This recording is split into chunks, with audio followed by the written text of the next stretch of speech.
नमस्कार दोस्तों, स्वागत है आपका कटाक्ष क्राइम स्टोरी में। और आज हम बात करेंगे वर्चस्व की लड़ाई का जीता जागता उदाहरण जिसका शिकार हुआ ईशू भाकली। दोस्तों, आजकल सोशल मीडिया पर युवा अपने आप को गैंगस्टर दिखाने के लिए यार क्या से क्या नहीं कर रहे हैं। जैसे हथियारों के साथ वीडियो डालना, पूरा गैंगस्टरों वाला रौब रखना जैसी हरकतें हरियाणा और उसके आसपास लगते राज्य जैसे कि दिल्ली, यूपी, पंजाब में बढ़ते ही जा रहे हैं। और इसी का एक उदाहरण है ईशू भाकली। ईशू भाकली का जन्म रेवाड़ी के पास एक गांव कोसली से कुल किलोमीटर दूर भाकली में हुआ। ईशू भाकली का असली नाम यशदेव है। एक अच्छे खासे परिवार में जन्म हुआ, पर आजकल चल रही सोशल मीडिया पर फेमस होने की होड़ में कुछ ईशू भाकली के दोस्त फैन बने तो कुछ बने दुश्मन। 2021 में आई दिवाली वाले दिन तो घर वालों से कहकर निकलता है कि मुझे कुछ दोस्तों और रिश्तेदारों को मिठाई बांटनी है। इसके बाद ही फिर वह कभी नहीं लौटा। तो आइए जानते हैं पूरा मामला कि क्यों ईशू भाकली का इस तरह से कत्ल हुआ। ईशू भाकली ने सोशल मीडिया के जरिए बहुत जल्दी अपने आसपास के गांव में अपना नाम अच्छा खासा कमा लिया था, पर गांव के दूसरे समुदाय के लोग और कुछ लड़के को यह नाम खटकने लगा था। वैसे रेवाड़ी के आसपास के गांव ज़्यादातर देश की सेवा, देश के बलिदान, शहादत के लिए जाने जाते हैं, पर आजकल के सोशल मीडिया वाले दौर में हमारे यूथ हवाबाजी के लिए दूसरे रास्तों पर निकल चुके हैं। इनमें से एक था ईशू भाकली, जिसने बहुत जल्द ही अपनी एक नई पहचान बना ली थी। दिवाली से कुछ महीने पहले 25 अगस्त को ईशू भाकली पर विरोधी गैंग के द्वारा जानलेवा हमला होता है, जिसमें करीबन 10 राउंड फायर किए जाते हैं, पर किस्मत का धनी ईशू भाकली इस हमले में बच जाता है। हालांकि ईशू भाकली इस हमले पर जख्मी तो होता है, पर उसकी जान बच जाती है। इस हमले में जो नाम सामने निकल कर आता है वो था प्रवीण पंघाल, जो उसी गांव का रहने वाला था, जो ईशू भाकली की विरोधी गैंग का था। प्रवीण पंघाल पिछले कुछ समय से जेल में बंद था। इस हमले के बाद विरोधी गैंग ने ईशू भाकली और उसके परिवार को खुली धमकी दी थी कि तुम्हारे बेटे को दिवाली नसीब नहीं होने देंगे।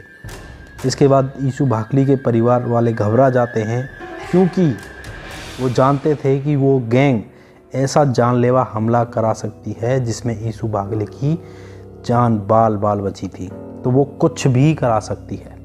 इसी के चलते परिवार वालों ने ईशू भाकली के ऊपर पाबंदियां लगा दी। उसका बाहर जाना, किसी से मिलना जुलना सब बंद करा दिया जाता है। पर विरोधी गैंग इसी बात पर घात लगाए हुए बैठे थी कि कब ईशू घर के बाहर निकले और कब हम उस पर हमला करें। परिवार की बंदिशों के बाद करीबन 2-3 महीने गुजर जाते हैं और फिर आता है दिवाली का वो दिन। उस दिन ईशू भाकली अपने परिवार वालों से कहता है कि मुझे कुछ दोस्तों और रिश्तेदारों के यहाँ दिवाली की मिठाई देने जाना है। परिवार वाले रोक टोक करते हैं, पर ईशू भाकली जिद पर अड़ा हुआ। फिर परिवार वाले उसको जाने देते हैं।